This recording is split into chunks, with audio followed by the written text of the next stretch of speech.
花5分钟教会你勾软软糯糯的泡芙花挂件吧，真的超级简单，新手宝子必备。花朵、环形起针10个短针，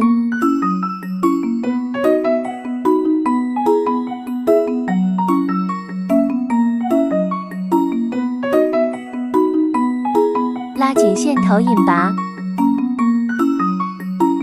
第2圈起4个辫子针。第1针里勾3个未完成的长针，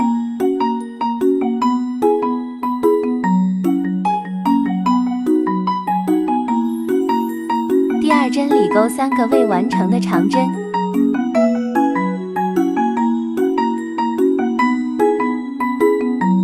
一次性拖过所有线圈，起4个辫子针引拔，这样为一组，一共5组。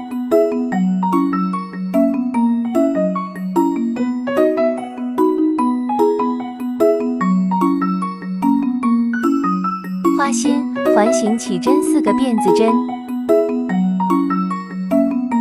勾3个未完成的长针，